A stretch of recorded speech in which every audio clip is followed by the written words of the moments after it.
Good morning, everyone. This is Sunday, September 27th, 2015. We welcome you to our roundtable. Our subject today is reality. We will start off with a golden text and the responsive reading. And then, since I was told by someone this week that they really don't know science and health very well, we're going to skip over and spend more time with science and health, because often we don't have a lot of time left to spend on that.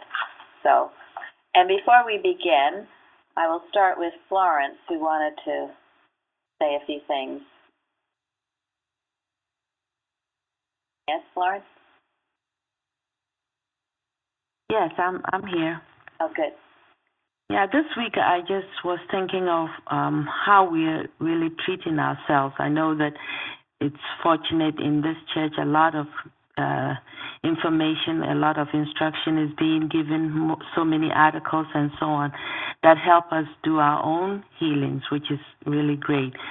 But the thought came, when we're really doing this, are we using science just for our healings, or are we looking at the bigger picture of growing spiritually to the point where our all is God?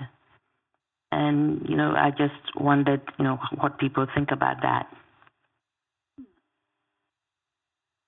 I know a lot of us have come from Boston, and for many years working, to heal certain things. And there's really a point here where we're required more for the growth and not just to fix so-called things that are wrong in our lives. So if anybody has any comment, please. I agree with that. Before coming to Plainfield, I thought I was just supposed to fix things humanly. Even though I had class instruction, I did feel that way. But I have learned that it's so much more than that. If we use it to just heal ourselves humanly, what's the difference in doing that and taking a pill or going to a doctor? You're really not getting anything out of it. That is exactly correct. I'm not sure there is a big difference. I read prayer in Science and Health this morning, and what came to me is she wrote on page 4, the habitual struggle to be always good is unceasing prayer. And I thought that was, gosh, you can't read that often enough. Unceasing prayer. Yeah, and that unceasing prayer has that desire to know God, to live as He wants you to, and it really changes thoughts, because if you're really doing this, desiring to do His will, obeying His commandments and so on, there's pretty much not much time to think about what claims to be. And in that process alone, the error is dissipating, and the truth of being is being magnified in your thinking. So this is why a lot have spoken about, I don't even know where this error went away, or I don't know when this rash on my skin went away. It does happen, because when you're devoted to just knowing God with all your heart and doing the things, again, repeated often in this church, that God, thought is changing. And so the errors are fading too. Thank you. Thank you, Florence. And that, what you have just described, that is what a Christian Science healing is. This idea of trying to fix things with Christian Science is not Christian Science. It is faith healing. But what you have described, changing thought and seeking God's will, that is Christian Science healing. you are aligning yourself up with God, and in that aligning, your consciousness is becoming more and more pure, godlike, and the mist dispels itself. Because whatever the problem is, not the truth. It's a mesmerism, it's a lie. It might be an aggressive mesmerism, but it's still a mesmerism. That's why in the lesson this week it talks about befogged, being befogged. It is like you're in this fog. And those who just want, actually those are no longer my work in the practice. I'm too busy to take people who all they want is the effect changed.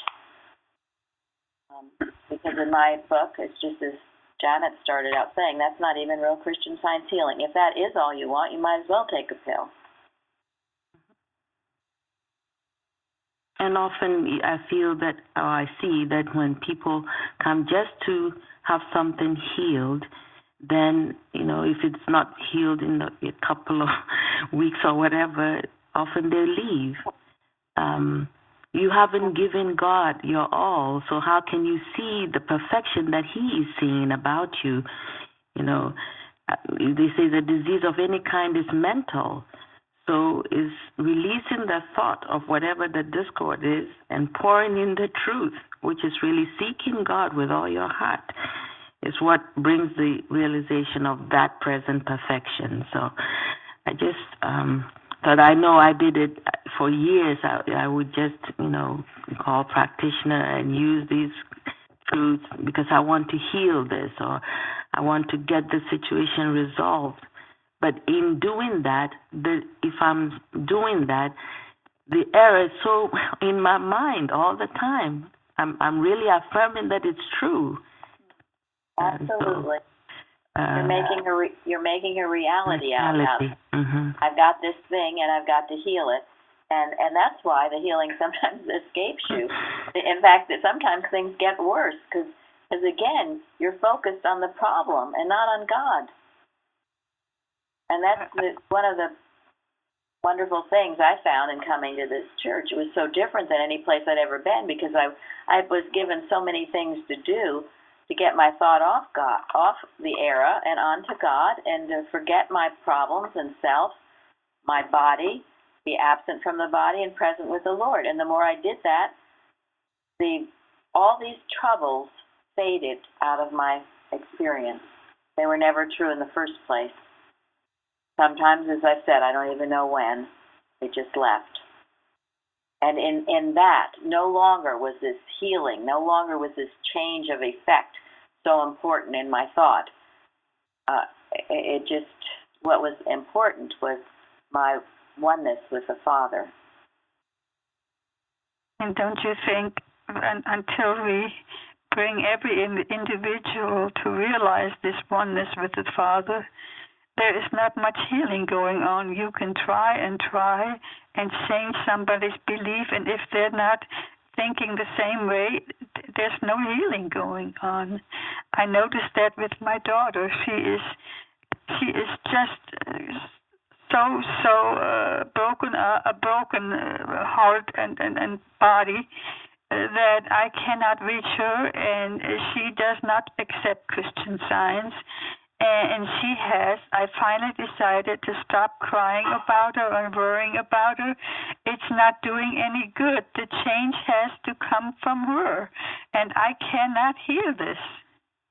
Well, that's but I true. think you yourself also seeing her in that way, it's a subtle thing. If you're constantly seeing her as, oh, she's not changing, because I've done this too. When is he going to change? When is, all this? Then I'm holding that person really in that era, am I not? So, and remember, what is impossible to man is possible to God. Mm-hmm. God. Yeah, that's the good news. Yes. I woke up this morning relieved because I was crying last night, and I think it was just the tears needed to be washed out. This needed to be taken care of. So I don't think that I just have to release that person to God, and it'll happen in His time, and it'll happen in her time, and I don't know when that time is, so I have no power over that at all. So releasing her to God. That's exactly it. Yeah. Yes. Well, you have a great deal of power, and you exercise that power by releasing her to God. Yes. That's your responsibility. That's my responsibility. Yes. And I have released it to God this night. I woke up so much. Oh, I was so elated. I felt that this is not my problem. This is between her and God, Right. We take on others' problems and then think we have to, as Florence was saying, fix it. It's the same thing. And then you're focused on fixing someone else's problem. And It's the same thing. You've got to know she's God's child. God has a plan for her. And let that plan be made manifest. You stand in the way when you worry about her or all of this other stuff. You are not assisting in the healing, you're blocking it, and she will resist. She resists your false concept of her. That's why you've got to let her go and let her be as God made her, and it will be something glorious and wonderful. Thank you so much. It was such a relief when I woke up this morning. There was no longer the fear, and I released it to God, and I said that's not my problem. It's between God and His child, And when that'll happen, we don't know. It can happen this life. It cannot happen next life. We don't know that. Well, it's already perfect in mind.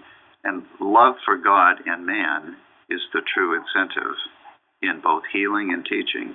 That's Mrs. Eddy. And your love for God and your divine love for all mankind brings the power of God to bear on everyone in your experience. That's a mighty power and a wonderful thing. So let us go to the golden text, Isaiah. Could I just say something? I'm sorry. Coming from a place totally outside of any conception of God, and having gone to class and joining a watch group, but never getting any guidance in the watch group, I had a choice of working on the world or working on individuals, for example, myself. So I thought I would practice on the world because I could do less harm there. But then I finally realized that was incredibly stupid and selfish, because Mrs. Eddy says this is for the healing, and Jesus said this is for the healing of the nations, and it's easy to heal Mrs. Eddy, believe it or not. I'm saying this about myself, that it's easier to heal sickness than to heal sin and the problems of the world. I realized that I was going about it backwards, and then I decided that I was alone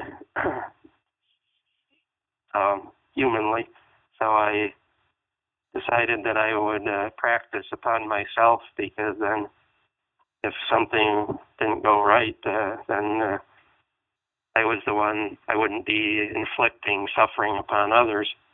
So I did practice on myself. And I thought then I needed to wait till I was at a higher level to then work for the world, etc.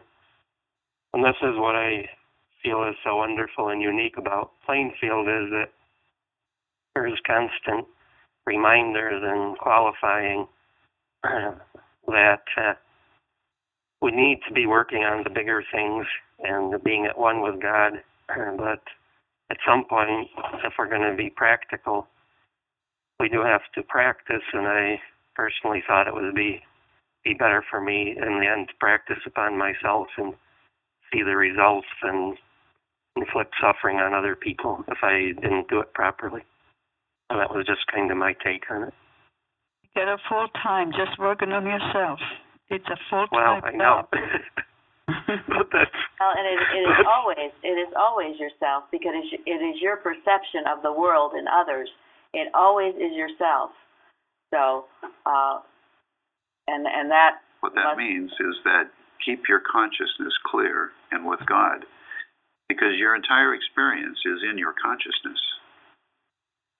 And if your heart is full of love, you cannot. It is impossible for you to inflict Thank you. anything on anybody else. Thank you. It's what your motive is, and if it's love, even if you think you don't know what you're doing, if there's love behind it, you do. And also, the only power you have, or anyone else has, is to bless. Because if you believe you can inflict on others, that's not scientific. The only power you have is to bless, and that's the only power they have, is to bless you. All of this other goes into malpractice, and you need to be aware of it, yes, but handle it as nothing. And anyone who has Watches, Prayers, and Arguments, which you can download from our website, can be instructed how to do a watch, as well as many, many roundtables and discussions we've had on it. So if you really want to know how, believe me, it's a high priority in this church, and we discuss it a lot. We can't discuss it every roundtable or every day because we have other things to discuss, but it's certainly available. Our watching tab on our website is full of things on how to watch properly. So no one is without excuse there. Everyone can learn how to do a proper watch, and you only learn by doing it. Oh, what you just said, the only power we have is to bless. That is a powerful thought. The only power we have is to bless. Isn't that wonderful? Well, that's because why? There's only one power, isn't it? That power only blesses. There's only one power. It's only when you get on the level of believing in many powers and many minds that you can think otherwise. But that's not scientific, and it's not metaphysical. And it wouldn't be good to start out a watch being worried that you could inflict something on someone else or praying or anything. You would be starting from a very wrong premise. Think of it this way. When you are reflecting God, all the power of God works through you. If you're not reflecting God, then you don't have any power. Yes. Period. Yes. So you're just sitting there maybe thinking you're doing a watch, but you're not. You're just having a conversation with yourself, and you can't hurt anybody because it's not of God, so it has no power. And that's kind of a waste of time when you could be doing something good. So thank you, Florence, for bringing this up. well, I really appreciate what everybody just said, because I'm not pretending that I was scientific. I'm just explaining where I was at, and with the hopes that that other people who might be in that situation, who are listening in, and go forward as I have done, because I really appreciate all those admonitions and hints and everything, because that's what I wasn't getting. How I was very clueless, and I was just one of the blind leading myself blindly into the ditch. So, well, and again, that's thank why you very much. You're welcome. And all of these things are good to bring up because it's an occasion, it's a teaching occasion, and if you're having problems with it, you can, I know darn well others are, and that's why this is a roundtable. So, okay. And the less we speak of Christian Science, I think sometimes that is better, because you have to have the quiet thought is more powerful than the spoken word. Yes, it doesn't get resistance. It's your example and what you're living, not what you're speaking. And I'm talking about in your home and with others. It's your example. If your example is correct, people will want to know what is there about you that's so peaceful or joyous or confident, and then they'll ask, and then you can speak about it. But sometimes people speak out of fear to just project their thoughts on somebody else, and that's when resistance comes, if you've ever been on the other end of someone who is speaking because they're afraid you're going to do something wrong, you don't really appreciate it, and you resist what they're saying. So, Florence, would you read the golden text, please? Sure.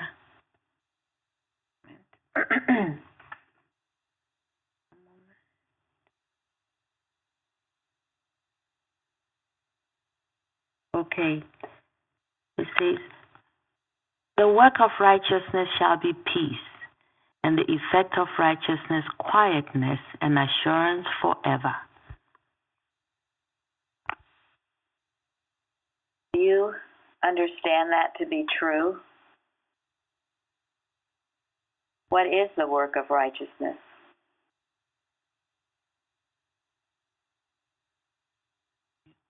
Keeping with God and living rightly.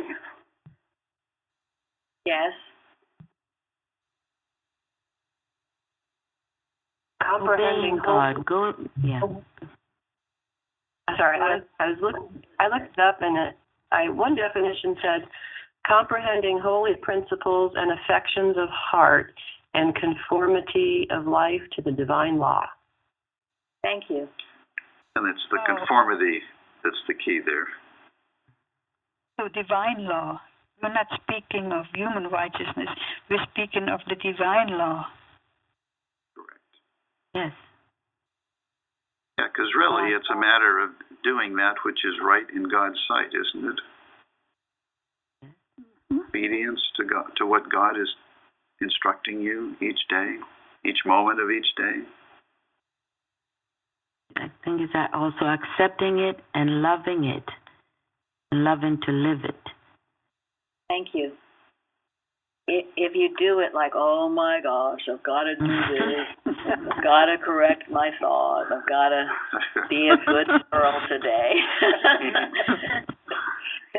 And I don't know, I better not do that because I might get into trouble. Yeah. That's not going to get you very far at all. And what is the peace? Does that mean that everything is going to be calm and peaceful in your life? No, but the peace is that thy will be done, and his will is good, and you know whatever he does is good. Yeah, it's what you felt this morning when you woke up, isn't it? You Yes. felt relieved. You felt a peace because you had given something up to God. Yes.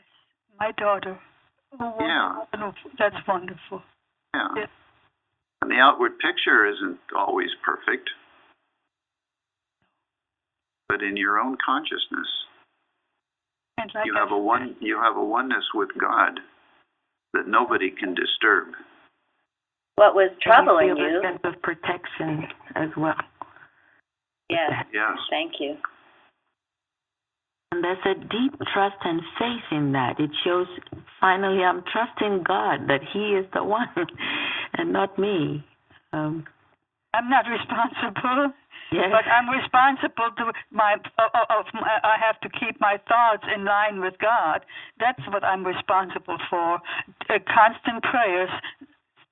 Struggle for, like she says in prayer, the habitual struggle to be always good is unceasing prayer, and that's what we are responsible for.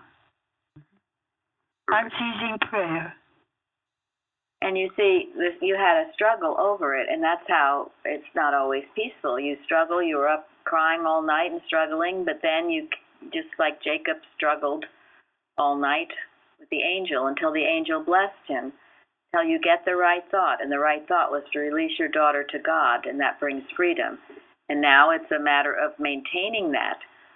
Sometimes you get the right thought, but then you've got to keep at it and be consistent, and not fall back into your old patterns.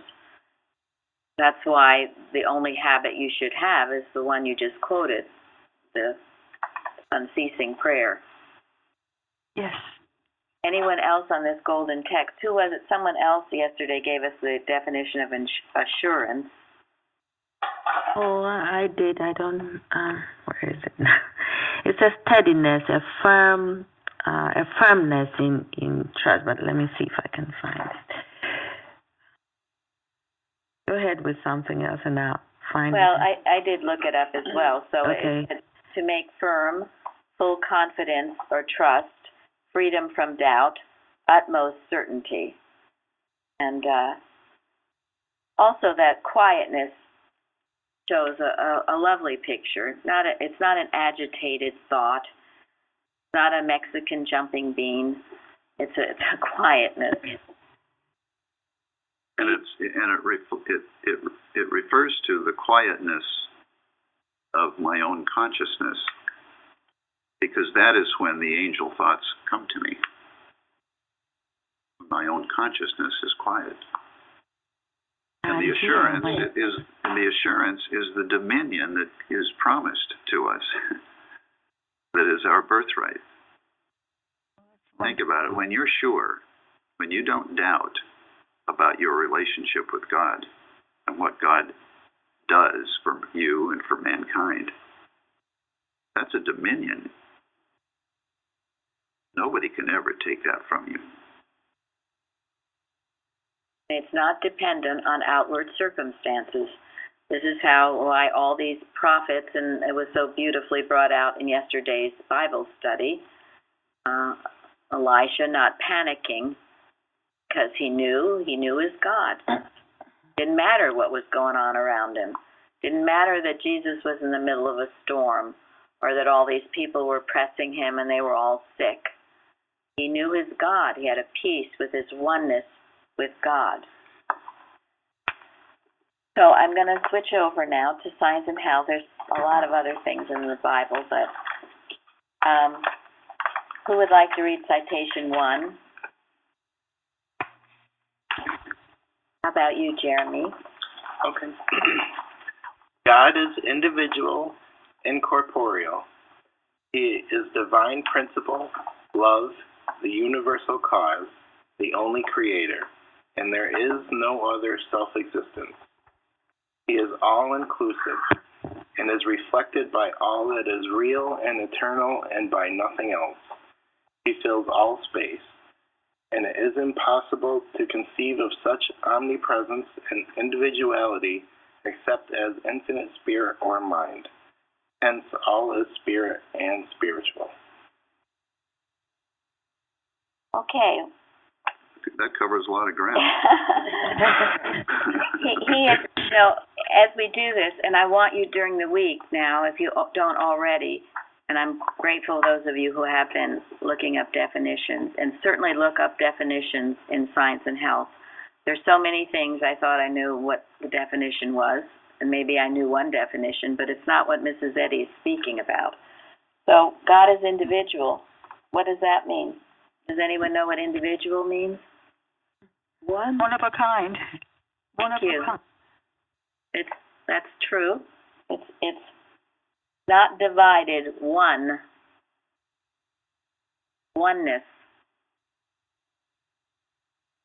What's incorporeal? Not fleshly. Not Yes. material. No body. He's not a man in the sky with a beard sitting in judgment of you. I mean, even when we talk about God as a father, we talk about it because that's, well, one, mainly to me, is Jesus called him Father. But that doesn't mean that he is a man walking around like you would think of a father. He's the all-powerful, the only creator. That's why he's individual, because he's the only creator, and he's all-powerful and omnipotent, all-potent, and he's the only one. And we just reflect that. Yes, but that wasn't the definition of individual, which is what I had been looking for. Those are other things he is. So, anyone else? He fills all space. So what does that mean to you, that he fills all space? And let's have some other people who have an answer. Yeah. Sharon, you can call on people. Well, could I say Sure. something? Yeah, so I thought about this all week, when I read about being individual, because, in Webster's, it says it's single, not divided, sort of a sense of completeness. But, what made me think most importantly, I guess what had meaning to me was that, sometimes when we talk about God, we talk about these sort of principles, life and love and so forth, When you say it's individuals, there's something of substance here. So it kind of separates what we do separate from Eastern mysticism, and I think it's something to think about. So, because I think sometimes Christian Scientists, they get into these lofty ideals and they start migrating over into Eastern mysticism because it seems so similar, But here's something that tells us that it's not. It's quite different. Thank you. That's an important point. Thank you. Okay. How about Elsie? What does it mean? What does it mean that he fills all space, Elsie? He's right here with me, and he's with everybody else.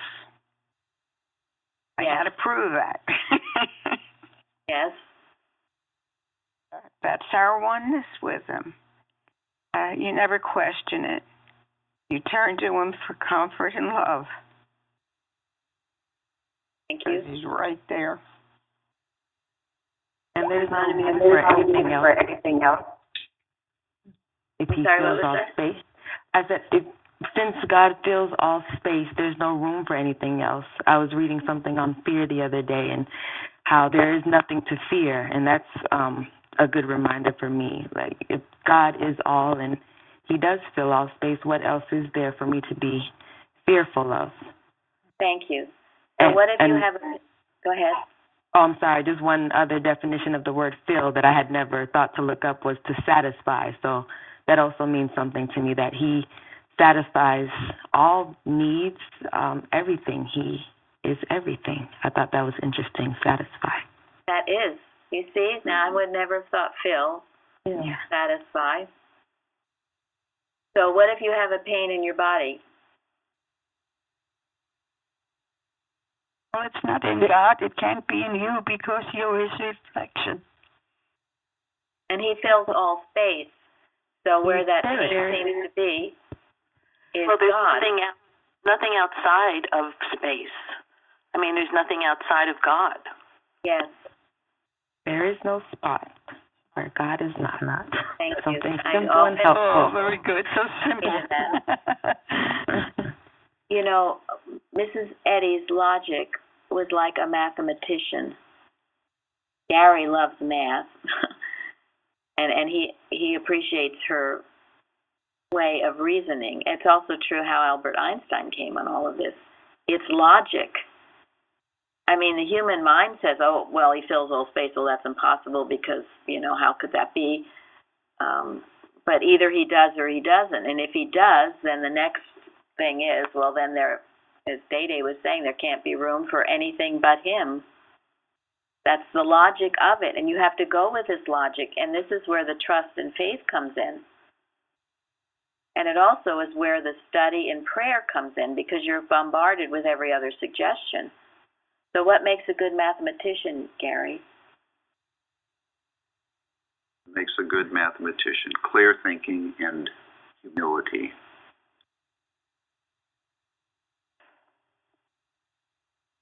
Willingness to see beyond mere appearance. Because if something appears to you to be ungodlike, you have to do something about that, don't you? What did Jesus do about it when he was confronted with disease or death or anger or hatred? Jesus only looked at the principle. Yes. Which is perfect God, perfect man. I think that's what a mathematician does too. If you sway from the principle, you're getting the answer wrong. Thank you. Exactly. Jesus knew what was true. Therefore, when something that was untrue came to him, He knew it wasn't true, and he didn't buy it. And that's what we as Christian scientists have as an example to follow. Our life desire should be to know the truth so well. And when something is not true, comes into our experience, we're unimpressed.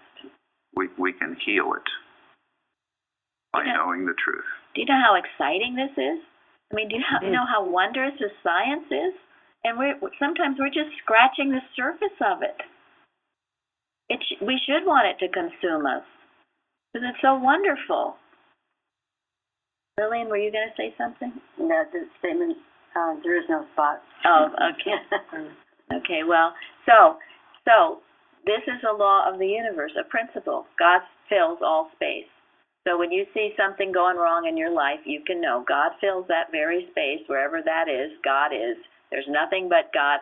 It's out of focus at the moment. I can bring it into focus by knowing this truth and not being impressed with whatever it's trying to tell me. You stay with the principle. It might not disappear overnight. We don't know when it will, but it will if you keep holding on to that truth. And in fact, it is perfect now. Okay, I would like Elizabeth to read the next paragraph of the next citation. To grasp the reality and order of being in its science, you must begin by reckoning God as the divine principle of all that really is. Spirit, life, truth, love, combined as one, and are the scriptural names for God. All substance, intelligence, wisdom, being, immortality, cause, and effect belong to God. Thank you. What does reckoning mean? I want my southern brigade. My relatives in the South are always talking about I reckon this and I reckon that. I never questioned what that meant. What does reckon mean? Well, it means to understand. Yes. Reason. Reason. Suppose. Yeah. Yes. To calculate or compute. Thank you. Yep, that's the definition. To reason with oneself and decide from your arguments. and then to count, to calculate. So this reckoning process has to go on. So when you say, I reckon, you're doing something good. You're figuring it out according to your principles, what you know to be true. And, this is all going back to what Florence mentioned at the very beginning of this. This is, getting rid of all personal, petty desires and stuff, and really wanting to have an understanding of who and what God is. Because without knowing what God is, we really can't know who we are. And this is an exciting journey to learn more about who and what God is.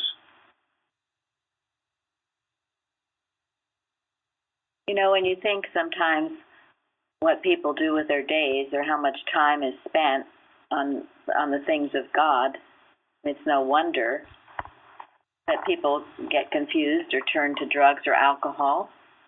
But if they did spend even a little bit of time, Mrs. Eddy says even a little bit of time, how things would change. Get to know your Father. Get to know His rules and principles so you're not deceived by the erroneous pictures.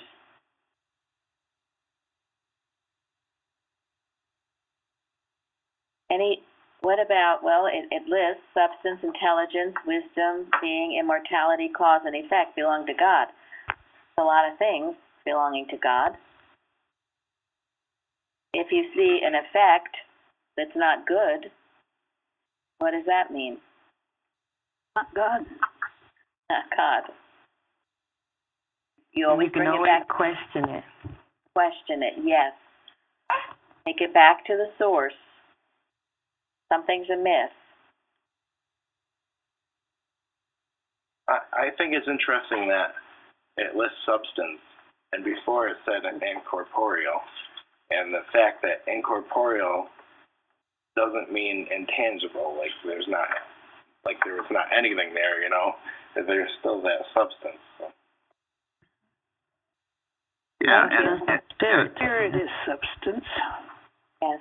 yeah, and it reminds me of the biography of what's this, the scientist? Einstein. I'm sorry. Excuse me. Thank you. Albert Einstein, that we read recently, where, you know, as a physicist, he was trying to explore matter and learn more about what, you know, what matter is and what are the laws that really make things happen. And the more he looked into matter, the more he realized that matter itself was not a thing, that it was just a result of forces. And so then he began to try to understand these forces. And the farther he went in trying to understand the forces that affect everything, the more he realized that these forces are not material at all either. And then when he discovered Christian Science after he moved to Princeton late in his life and read the textbook, that's when he realized. He told people this: if you but had a glimpse of what was in this textbook, your churches aren't full enough to fill all the people that would flock to it. He realized the truth of what Mrs. Eddy had discovered years before he was born. That all forces are spiritual, right? Yeah, the one creative force that has created everything is spirit. And what we see as matter is just like, you know, a shadow. And Mrs. Eddy says your body is the embodiment of right ideas. So the more right ideas you have, your body is just going to respond to that. It's the embodiment of right ideas. If you're thinking all the carnal thoughts that we talked about last week, all the hate, the jealousy, all of that, your body is no longer the embodiment of right ideas, is it? And you're probably going to have some trouble with it until you correct your misconception of who and what you are. You know, I think it's so significant, too, that during Nazi Germany, Einstein, who was a Jew, overcame all these laws of material physics. Jesse Owen in the Olympics, who was a black man, overcame a lot of other laws to come to great victory, totally disproving this thought of a superior race, which is so absurd in Christian Science. But I thought it was such a glaring, in-your-face proof that Hitler's concepts were so terribly wrong. And I thought nice that they rose up at that time to disprove it. Which shows God is always working. God is always working to give us what we need. Yes, and to show us that we are all brothers and sisters in Christ, and we all have the mind of Christ, and there's none of that kind of thought, superior race or anything else. It's absurd. So, okay, well, I'm going to switch now to miscellaneous writings, although there's much here to go on to. We will go and do at least, hopefully, one question, which is on page 36, line 19. Any volunteers to read the first two paragraphs and the question? I will. Day.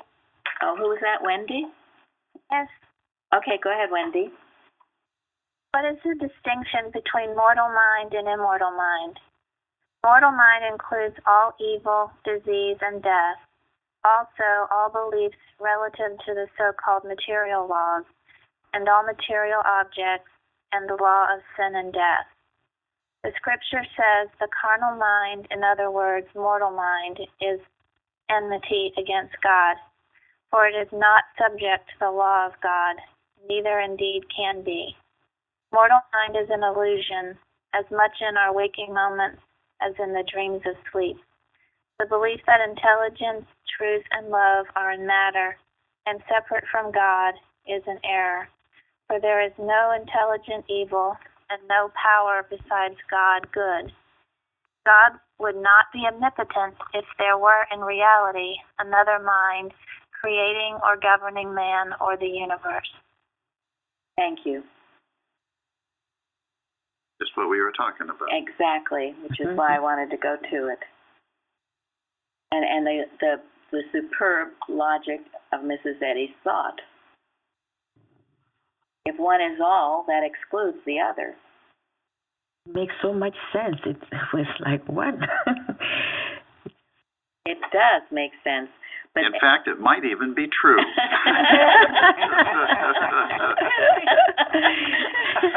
It makes sense and it's true. Right. How about and that? And if it fills all space, there's no room for anything else. That's right. And we do, having the mind of Christ, we have the ability to understand this and accept it and prove it. So, go back to these truths. Hang on to them. Make them yours.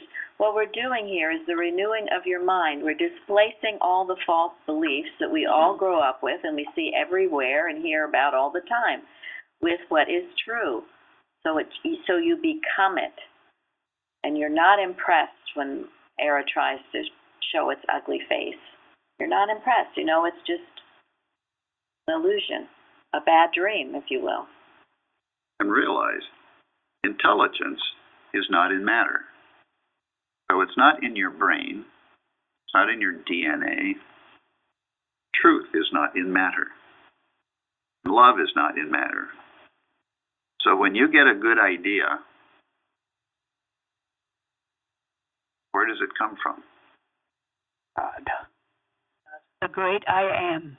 Yeah, it comes from the one mind from which all intelligence comes from. And it doesn't come to you, in a piece of paper. It doesn't come to you, as a piece of matter. No, it's totally spiritual. Totally mental. That sure does take care of those people that are offended all the time in this day and age. Exactly. Go out and look for evil. That's not a true picture either. Sure isn't. Not a true picture because we've got to make sure we're seeing all of God's creation correctly. Anyone else on these two paragraphs? It does relate directly to our lesson, and as do the last two paragraphs. Who would like to read the last two paragraphs? I will. Thank you. You're welcome. Immortal mind is God, and this mind is made manifest in all thoughts and desires that draw mankind toward purity, health, holiness, and the spiritual facts of being. Jesus recognized this relation so clearly that he said, I and my Father are one. In proportion as we oppose the belief of material sense in sickness, sin, and death, and recognize ourselves under the control of God, spiritual and immortal mind, shall we go on to leave the animal for the spiritual and learn the meaning of those words of Jesus. Go ye into all the world, heal the sick. Thank you. I think that is so beautiful, and those words that she uses, all thoughts and desires that draw mankind toward purity, health, holiness, and the spiritual facts of being. This is you're being drawn, made closer to. And again, go back. You and your Father are one. Declare your oneness with Him. That's your individuality, your oneness. And then, in proportion as we oppose the belief in material sense in sin, sickness, and death, and recognize ourselves under the control of God, are you doing that? Are you opposing it? That's in the lesson 2 in Science and Health, where she says that the thoroughness of this work determines our health. It must. Go ahead. Sorry, how do you mute? Sorry, I didn't mean to speak. How do you mute? I'll mute you. Yeah. It should be on your phone. That's all right. The bell has rung. The bell has rung. So think about these things and make sure you are opposing all that isn't of God. I'm going to close with something that I want you to jar your thought with this. This is because this lesson is about supply and resources, as Lucia brought out yesterday. This is Mrs. Wilcox on her article, Supply, Infinite Ideas, page 376. There is mass mesmerism connected with the problem of supply, which we as students cannot afford to ignore. Because of our ignorance of the realities of existence, there is the almost universal mesmerism which causes us to believe, consciously or unconsciously, that God or mind has little to do with supply. There is the belief that our supply is almost entirely in the hands of other persons and little in our own hands or in the hands of God.